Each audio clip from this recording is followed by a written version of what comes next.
Deuxième manche, 4 à la suite, avec Anne qui vient de se qualifier. Anne, professeure d'anglais.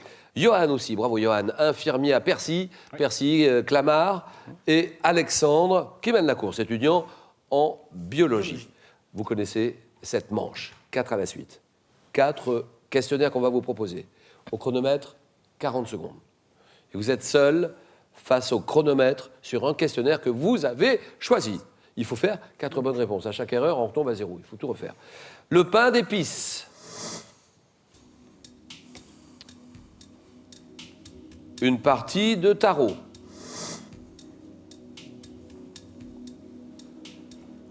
L'automne dans les arts.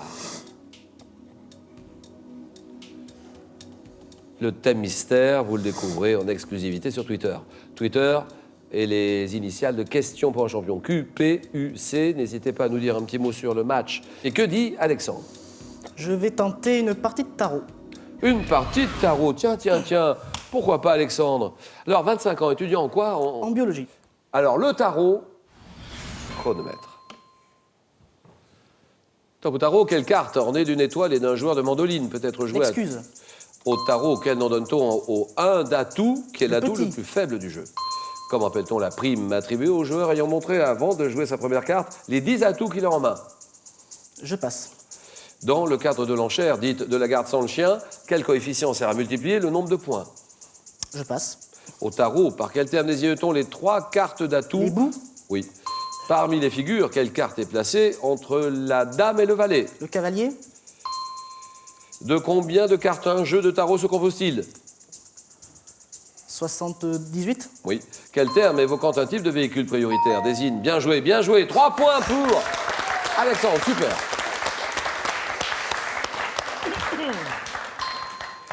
Dans le cadre de l'enchère dite de la garde sans le chien, quel coefficient sert à multiplier le nombre de points? Le coefficient 4.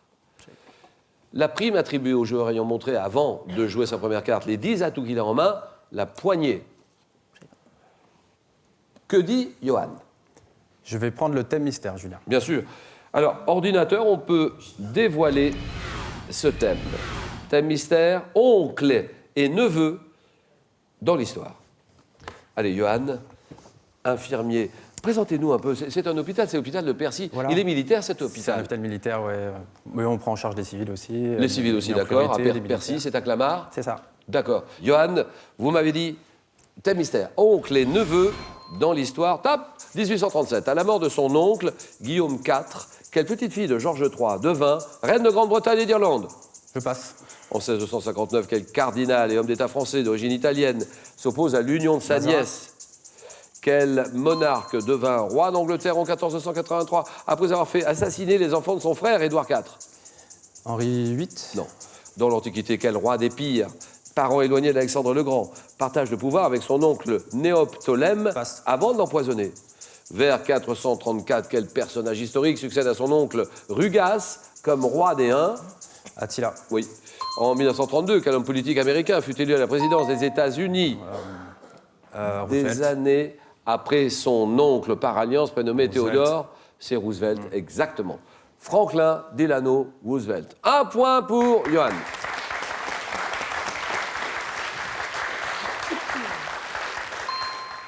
Pas facile, hein. Je reconnais Johan. Ouais.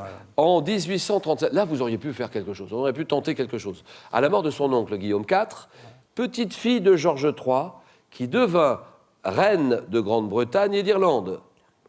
Je donne la date, 1837, La reine Victoria. Victoria. Ouais. Vous voyez, ça pouvait se faire. Ouais, non, j'ai pas tilté. C'est la reine Victoria.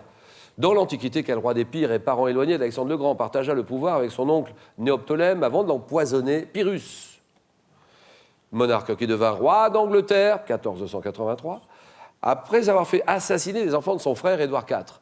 Richard III. 1 point. Anne, c'est à vous. Je vais choisir le pain d'épices. Bien sûr. Oh, j'adore ça, vous avez raison, le pain d'épices. Allez, Anne, professeur d'anglais, qu'est-ce que vous faites exactement?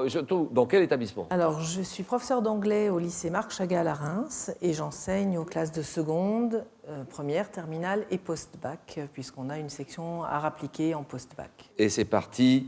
Le pain d'épices, bien sûr. Top. Quelle substance sucrée, essentiellement présente dans les pains d'épices artisanaux, est élaborée par Le les miel. abeilles? Quel pays s'est spécialisé dans la région de Zagreb dans la fabrication? Croatie. Quelle spécialité flamande constituée de tranches de bœuf cuites avec des oignons et de la bière? Je ne sais pas. En Bourgogne, quel croquant de pain d'épices fait avec des amandes La porte... nougatine. Non. Dans l'Est de la France, lors de quelle fête célébrée le 6 La décembre? Saint-Nicolas. Depuis plusieurs siècles, quelle ville de Bourgogne, chef-lieu de la Dijon. Côte d'Or?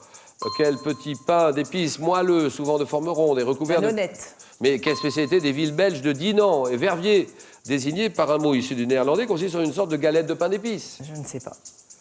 Quelle céréale voisine du froment? C'est le seigle. Le seigle. Eh oui. 3 points pour Anne.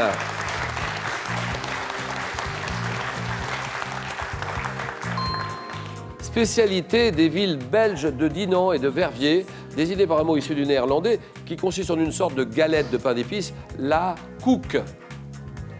Ensuite, Bourgogne, croquant de pain d'épices, fait avec des amandes, qui porte le même nom qu'une spécialité pâtissière d'Albi, en forme de couronne, la guimblette. Spécialité flamande, qui est épaissie avec du pain d'épices, ce sont des tranches de bœuf cuites avec des oignons et de la bière, la carbonade. Et pays qui s'est spécialisé dans la région de Zagreb dans la fabrication de pain d'épices en forme de cœur, appelé licitar, vous l'avez donné, la Croatie. Bravo Anne, bravo Alexandre, Johan s'arrête là, merci beaucoup Johan. Merci Johan. Alors Anne est dans cette première finale, Alexandre aussi, lequel des deux affrontera Luc? Luc qui jouera tout à l'heure pour une deuxième victoire sur la route des 50 000 €, le match, le choc, le jeu.